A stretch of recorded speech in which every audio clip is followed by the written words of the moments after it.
नाज़रीन किराम अस्सलाम वालेकुम वरहमतुल्लाहि वबरकातुह। समझ में नहीं आता बात का आगाज़ कहाँ से किया जाए। आज अबू धाबी में हमारे पीएम साहब पहुँचे और वहाँ जाकर के मंदिर का उद्घाटन किया है। ये देखने वाले अपने अपने एंगल से देख रहे हैं, सबके अपने अपने नज़रियात हैं। हम क्या कहें इस पर, समझ रहे हैं। जिस मुल्क में हम रहते हैं तो हमें यहाँ के ताल्लुक़ से क्या कहना चाहिए, और जहाँ ये काम हो गया हमें उनसे क्या गिला शिकवा करना चाहिए। मैं कोशिश करता हूँ अपनी बात रखने की। आप लोग मेरे साथ बने रहें। मैं इंशाअल्लाह चंद मिनट में अपनी गुफ्तगू को ख़त्म कर लूँगा। जो मेरा एक दर्द दिल है उसको सुनते जाएं। मैं ये कहना चाहूँगा, एक तरफ अरब ममालिक से हमारे हिंदुस्तान के जो रिश्ते हैं, राब्ते हैं, बड़े अच्छे बनते जा रहे हैं। अभी सुनने में ये आया कि ये जो मंदिर बनाया गया है अबू धाबी के अंदर, तो उसकी जो लागत है 700 करोड़ रुपए है, समझ रहे हैं। और ये भी बतलाया जा रहा है कि जो राम मंदिर अभी 22 जनवरी को जिसका उद्घाटन हुआ है, तो बिल्कुल सेम उसी की तर्ज पर, उसी स्टाइल में, उसी अंदाज में उसको बनाया भी गया है। काफ़ी उसमें खर्चा आया है। और साथ ही साथ मैं ये कहना चाहूँगा, एक उस नज़रियात से जो यहाँ के एक नागरिक होने के नाते मैं ये बात रख रहा हूँ आपके सामने, कि एक तरफ हमारे अरब ममालिक से इतने अच्छे ताल्लुकात, और वहाँ के ताल्लुक से ख़बर ये है कि वहाँ के जो प्रिंस थे, जो राजा थे, उन्होंने ये कहा था कि तुम्हारा जहाँ से दिल करे, जितनी जगह के लिए आप इसके लिए जगह का इंतखाब कर लीजिए, आपके ऊपर है। पूरा कुल्ली इख्तियार दे दिया गया और बन के तैयार भी हो गया। आज उसका उद्घाटन है, आप देख रहे हैं सब। ये नज़ारा मेरी साथ में आप देखते चलें, जो वहाँ पर हमारे पीएम साहब पहुँचे हैं। और साथ साथ में पहुँचने के बाद में वहाँ पर जिस अंदाज में उनका स्वागत हुआ है, किस अंदाज में उनके साथ में वहाँ के प्रिंस, वहाँ के जो अमला है, पूरा उनके साथ में रहा और मोदी जी ने उसका उद्घाटन किया।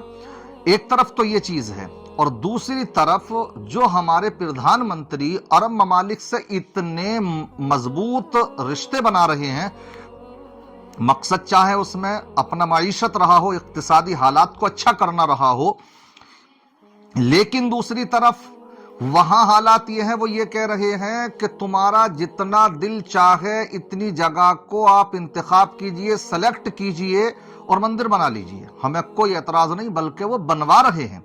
और दूसरी तरफ यहां बनी बनाई पुरानी मस्जिदों पर हमारे यहां के हुक्मरान यहां पर उन पर बिल्डोजर चलाने की तैयारियां कर रहे हैं।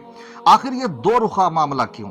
वो जब तुम्हें इतना बड़ा इख्तियार दे रहे हैं तो तुम्हें चाहिए कि यहां पर जो मुसलमान हैं उनकी मुकद्दस जगहों को तो कम से कम आप मिस्मार ना करें। अभी आपने देखा जो राम मंदिर बना है, तो पहले बाबरी मस्जिद थी, सुप्रीम कोर्ट का फैसला था, सिर्फ आस्था की बुनियाद पर, सबूत कोई नहीं है, और उनको दे दिया गया। मुसलमान क्यों नहीं बोला? इसी तरीके से ज्ञानवापी मस्जिद पर मामला चल रहा है, समझे, सुप्रीम कोर्ट में चल रहा है मामला, उन्हीं से कहलवाया जाता है, वही उनके लोग हैं। इधर रिटायर होता है और इधर राज्यसभा में भेज दिया जाता है। ये भी अलग पॉलिसी है, बड़ा अजीब व गरीब मामला है यहाँ का, समझ रहे हैं। तो यहाँ यह है कि बनी बनाई मस्जिदों को, मुकद्दस इमारतों को, मुकद्दस जगहों को, हमारे धर्म स्थलों को मिस्मार करने की नापाक कोशिशें की जा रही हैं। आखिर क्यों? आपके साथ उनके मामला तो नहीं है ऐसे। आपको तो ये चाहिए कि आप यहाँ पर भी मुसलमानों की जो मुकद्दस जगहें हैं उनकी हिफाजत करें। ये रहा एक मेरा मामला इस पर कहने का। दूसरी बात जो हम उनसे कह सकते हैं शरई रूह से, उनसे कयामत की निशानियों में से एक निशानी है ये जो हो रहा है, समझ रहे हैं, क्योंकि वो मुसलमान हैं। वहां पर तो कोई ऐसी चीज की जरूरत नहीं थी ना, मगर वही आका ने जो एक मौके पर इरशाद फरमाया था कि मुझे डर इस बात से है कि मेरी उम्मती दुनिया उनके ऊपर गालिब हो जाएगी, समझ रहे हैं। तो अब वो उनके मामलात हैं, समझ रहे हैं। इस पैसे को कमाने के उसमें वो कुछ नहीं देख रहे हैं। बस उनका मामला ये है कि वो कहा ना किसी ने कि रहमान से भी नाता नहीं तोड़ा जा रहा और शैतान से भी नाता नहीं तोड़ा जा रहा है। मैं अब उनसे कहूंगा, उनसे मेरा जो गिला शिकवा रहेगा वो ये कि सजदा खालिक को भी इबलीस से याराना भी, सजदा खालिक को भी इबलीस से याराना भी, बता हश्र में किससे अकीदत का सिला मांगेगा, बता हश्र में अकीदत का किस से सिला मांगेगा, ये मामला उनका चल रहा है। अब हालात यही बन चुके हैं। एक छोटी सी, अगर आपके पास टाइम हो तो मेरे साथ में बने रहें, 1 से 1.5 मिनट की एक क्लिप मैं आपको दिखाना चाहता हूं। 1 मिनट की क्लिप है। एक बड़ी अच्छी पत्रकारिता है तो लेडीज, मगर बात उन्होंने अच्छी कही है, इसलिए मैं आपके सामने वो पेश करना चाहता हूं कि अब जो अरब ममालिक के हालात बन चुके हैं वो ये बन चुके हैं कि सिर्फ लातो उज़्ज़ा, जो उनके बड़े बड़े बुत थे, आका ने फतेह मक्का जब किया और खाने काबा को पाक किया गया, जबकि इसी खाने काबा को जब अल्लाह तबारक व तआला की वहदानियत का इनकार करने वाले और फिर पत्थरों को पूजने लगे, लकड़ियों को पूजने लगे, खाने पीने की चीज़ों तक को पूजने लगे, उन्होंने इसी खाने काबा को बुतों से पाट दिया था। जबकि यहाँ तो अल्लाह वहदहू ला शरीक की सदाएं बुलंद होती थीं, लेकिन जब इसको बुतों से पाट दिया तो आका ने फतेह मक्का के दिन इसको पाक फरमाया।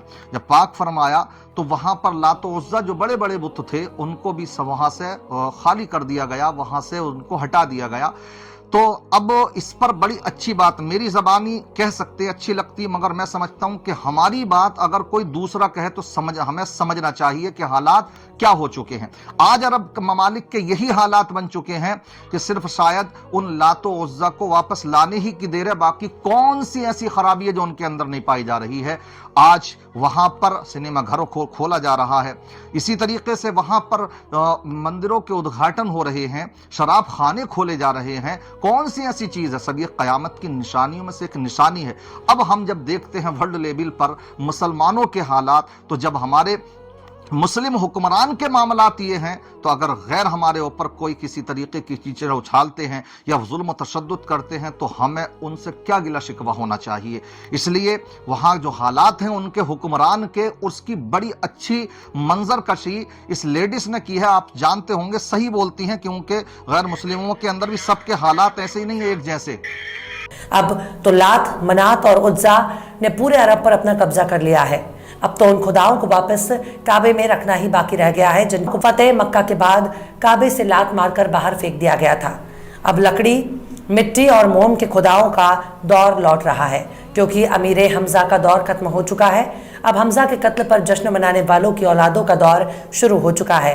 अब मौला अली का दौर खत्म हो चुका है, उमर का दौर खत्म हो चुका है, अब उस्मान का दौर खत्म हो चुका है, अब इमाम हसन और इमाम हुसैन का दौर खत्म हो चुका है, अब हारून रशीद का दौर खत्म हो चुका है, नूरुद्दीन जंगी का दौर खत्म हो चुका है, अब सलाहुद्दीन अय्यूब का दौर खत्म हो चुका है, क्योंकि जब नज़्द का दौर शुरू हो चुका है, अब आले सऊद का दौर शुरू हो चुका है। अब अरब में मौत पर कमर लटकाने वालों का दौर शुरू हो चुका है।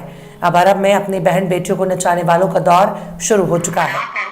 देख लिया आपने जो इन्होंने बात कही, बात वाकई एक एक जुमला इनका बड़ा नपा तुला है और हमें इससे सबक हासिल करना चाहिए। ये गैर मुशरिका लेडीज हैं, मेरे मुशरिका लेडीज हैं ये, तो ये हमारे मजहब के ताल्लुक से कितनी नॉलेज रखती हैं। नूरुद्दीन और हारून रशीद, हमारे मुसलमानों को नाम याद नहीं होंगे इनके, मगर देखिए इन्होंने किस अंदाज में मंजरकशी की। आज यही हालात बन रहे हैं। इसलिए मुसलमान चारों तरफ से यूं ही नहीं मारा जा रहा है, उसका कोई एक सबब, एक कारण, एक रीज़न नहीं है, बहुत सी वजूहात हैं। किस किस को रोइए, किस किस को सोइए, किस किस को देखिए, बड़े बुरे हालात बन चुके हैं। अल्लाह रहम फरमाए, करम फरमाए। अस्सलामु अलैकुम व रहमतुल्लाहि व बरकातुहू।